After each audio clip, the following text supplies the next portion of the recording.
I thought, well, the most plotted things are detective novels. And so I always had it in my mind to do that. And then I interviewed this guy, Sidney Weinstein, who was a skip tracer. I didn't even know what one was before that. They're the people who repo cars, and they find people who've, you know, if a spouse has run away, or if, you know, bill collectors, it's the lowest of the low. And so I always had it in my mind, if I was going to do a crime novel, that I would, my character would be a skip tracer. And so that's how that character was born. Most of those people are real people, are friends of mine. Like, there is a Mark Goldblatt, who's not like, I took their names. It started out as a placeholder. And then I realized, oh, these names kind of fit for the character. So Ross Clavin really is one of my best friends in real life. And so a lot of the people that I know, and then it's got to, I wrote an article about that for the New York Times.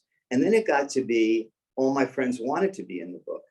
And especially with women, I never got this, but they wanted to be the bad girl. They didn't, you know, or the dead body. They didn't, you know, and so I would say to, like, my friend Krista or something, I'd say, well, Krista, what if I, you know, have a bad character that's got your name? She said, oh, that would be even better. So I learned a lot about human nature for that. So that became fun, using the names of people. Now, not always, but I did use Goldblatt is real, Clavin is real, and there are people in one of the books. There's a poker scene, and those players are real people. The most challenging thing for me always is plot. I'm pretty strong on character and dialogue. Plot, I usually have a problem with.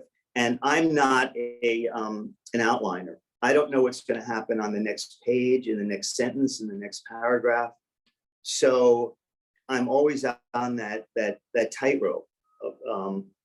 And as of now, it's never failed me. In other words, I've never gotten to a spot where I don't know, I can't figure out what's going to happen next.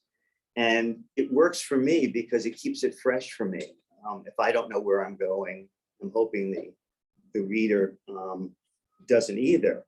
And so that's the way I write. And so I didn't, the plots were hardest for me. And then the other thing I decided to do is, with the Swan books, after the first one, and maybe even after the second one, I have him always dealing with 3 cases at once, because I thought, you know, in real life, you know, someone like him can't make a living just on one case. He'd be doing several at once.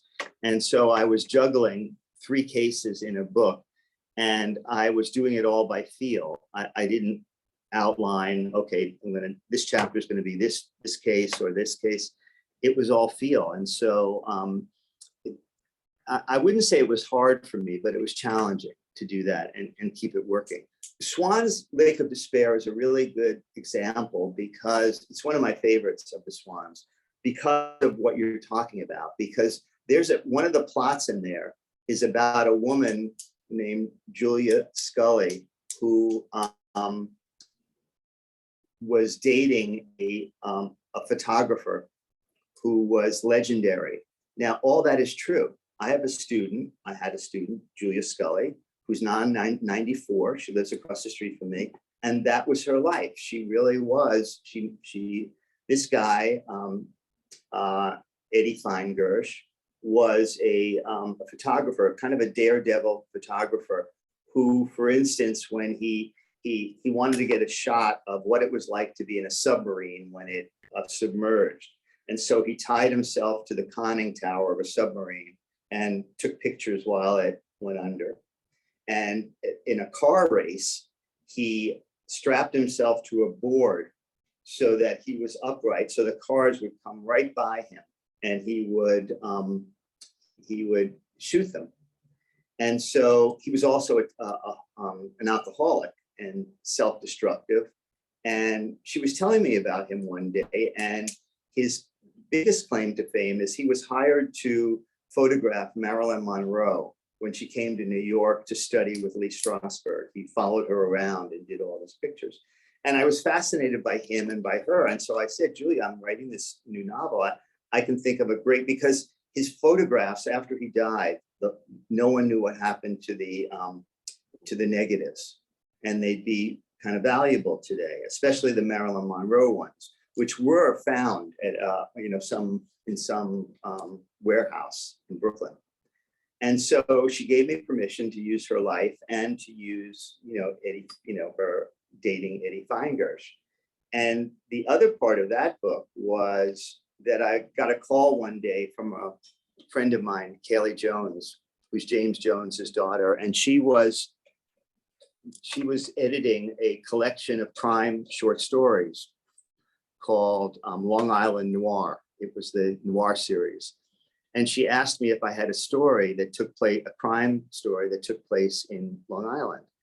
And I didn't, but you learn this as a freelancer. I said that I did. And then I went and I wrote this story that took place in Long Beach, Long Island. And I used Swan in the story. And then after I wrote that story, I thought, oh, this would be the good first chapter of another Swan novel. So those two things together worked out to be the Swan's Lake of Despair. I wrote that book, Canary in the Coalmine, wanting to, I never write violent characters. I never write angry, violent characters. And I wanted to write like a guy who was very pugilistic, that, he gets in fights all the time.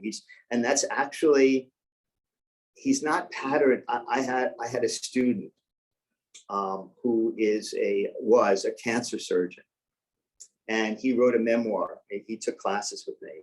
And as a kid, he was small, but he was always getting in fights, always standing up for his little brother or something like that. He was a fighter. And I think that's what probably made him a good cancer surgeon too. And so I was fascinated by him I was fascinated by someone who is violent, who has anger management problems. Because I don't, I'm just the opposite. I kind of hold everything in. And so, so that book was written expressly so that I could explore a character who was far more violent than any character I've ever written or thought about. Man on the Run is out now. Second Story Man ends with him in I don't want to do spoilers, but it ends in a way where he's not on his way to jail. He's gonna, he gets away. And so I started wondering what would happen to him. What would he do? And the other thing that sort of melded with that is during the pandemic, which I felt I had been rehearsing for my entire life, I found podcasts. I discovered podcasts. I mean, I'd listened to Serial, and I became fascinated by them. And really, I had enormous respect for podcasters, especially the true crime podcasters. It's really a form of deep journalism, the good ones. Like Canadian Broadcasting Company does some really good, there are a lot of really good ones. And so I thought, well, what if Hoyt, who now has to leave the East Coast, he's going to go someplace else. What's he going to do? And what if there's a podcaster, and he finds out this podcaster is doing a series on him? What would he do? And that's what writers usually do, Jake. It's the what if, And once I had that set up, I just took off from there. I wrote it as a one-off, but I could see there's more I'd like to know about him. I don't know if I'll do another. I kind of like to, I usually don't plan series. So for instance, Devil in the Hole, which is based on the List case, gave rise to Second Story Man, because there's two characters in Devil in the Hole that I use in Second Story Man. And then Second Story Man, I was never going to write another book about him, but I started to think what happens to him after the Second Story Man ends. And to answer that question to myself, I wrote Man on the Run. So there might be another Hoyt book, there might not be.